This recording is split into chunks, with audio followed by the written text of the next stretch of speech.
Welcome to Sit Down News. Today I'm going to be speaking to you about a blog that I just posted called The Confession. And this is in reference to someone that I was dating back in 2015. And we were out riding in the car somewhere in Staten Island. And she received a text and she was looking down at her phone.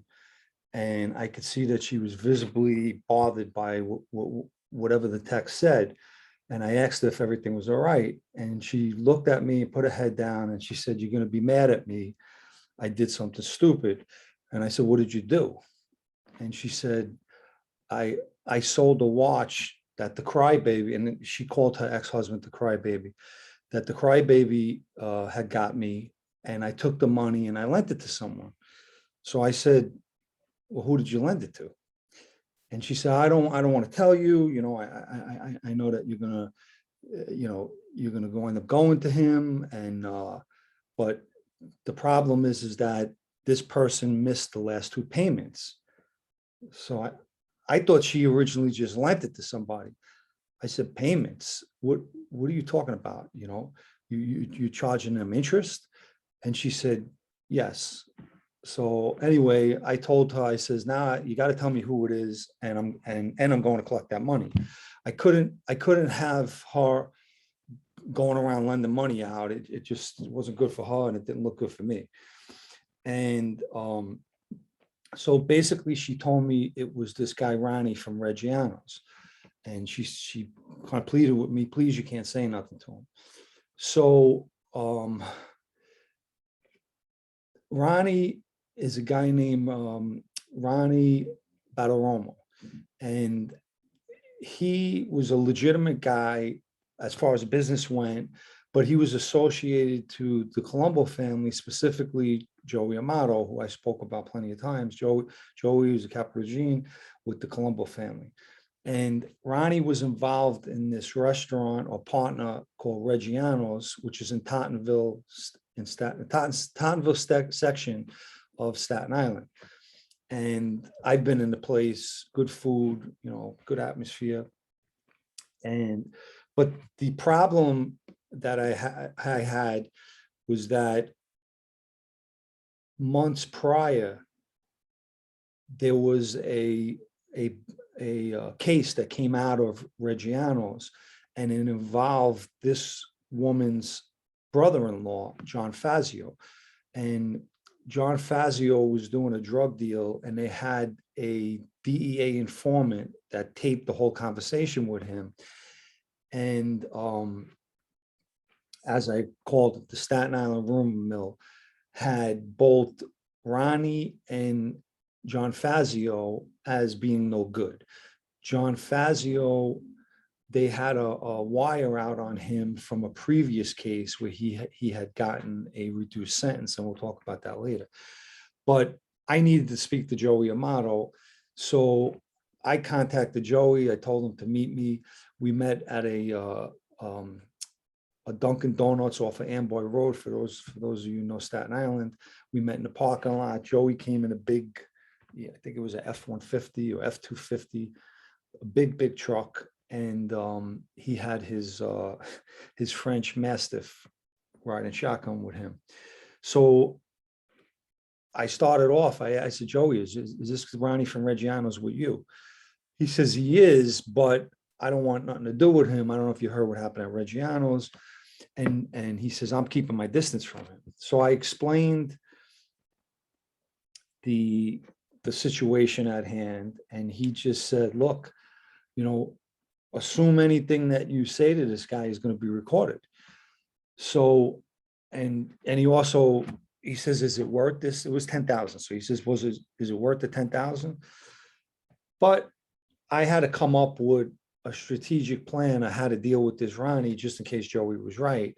So what I did is I took a piece of paper and I wrote what the outstanding interest was, the VIG, as we say, that he owed. And then underneath it, I wrote out 10,000, and I took that paper, I folded it in my pocket, and I went to Reggiano's. And as soon as I walked in Reggiano's, the first guy I see is this guy, Ronnie. And he had seen me around and, he knew me from the area. So I said, hey, Ronnie, I got to have a word with you. So he saw, come in this, there was like another room, and we went into that room. Nobody was there. So I, you know, I wanted to just throw him off guard a little bit. So, and put him on edge. So I said, I got a question to ask you. Why is it that you're all over my girl's phone with meetings and places to meet and canceling meetings and all of that? So he right away said, John, I swear, he says, it's not what you think. I says, but it's what it looks like. It's not what I think, it's what it looks like. And he, went on, it's a long story and it has nothing to do with me having anything to do with her. So I said, you know what, let me now, let him off that hook, and I'll put him on the hook that he belongs on. I said, listen, Ronnie, I believe you. And, and I know what you're saying is true and whatnot. I says, but this is what I took the paper out. I said, this is what really, we got to get to the bottom of this here. I says, and I pointed to the top, which was the VIG. And, I said, when are we going to get to, when am I getting this? And then this here on the bottom. So I never, mention money, anything like that. And he told me, he says, look, I could have that first thing by Friday.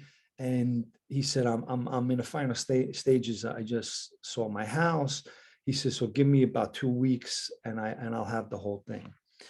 And I walked out. I said, all right, I'll see you Friday. And true to his word, he did take care of everything. He took care of the VIG and he took care of getting the whole amount back. And, but, as far as me dealing with Ronnie seemed like a decent guy. He was a man of his word. He kept his word. Nothing ever became of that. He obviously was not taping me or anything like that. And I can't, I feel bad that they put a wire out on him, but that's just typical Staten Island. As far as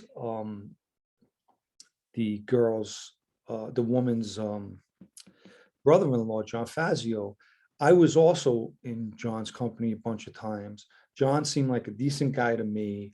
I don't know one way or the other, rumors are true, they're not true.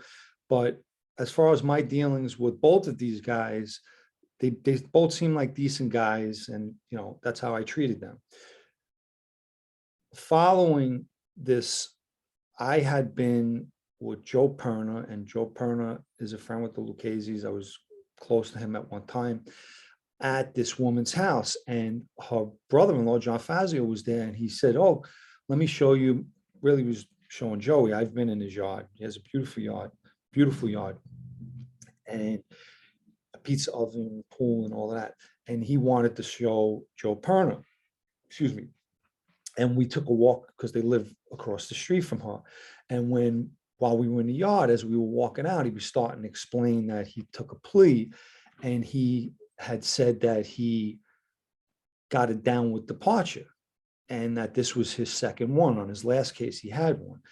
And I admit, I had no idea what that meant, because I had only been away with state time, prior to this. And I didn't really know anything about this downward departure.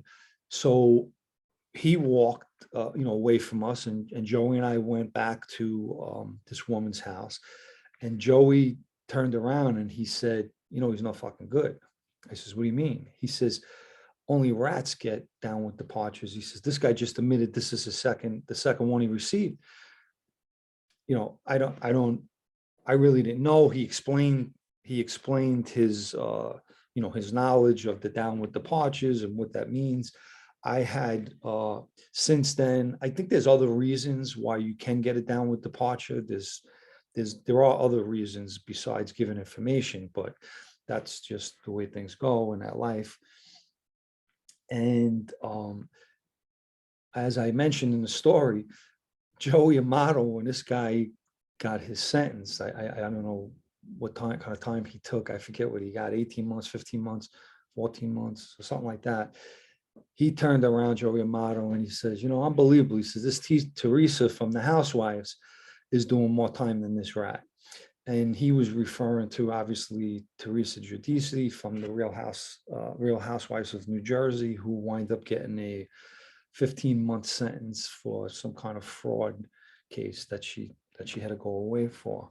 And I ended it, the blog, with just another day in Staten Island, because this was typical, Staten Island gossip. And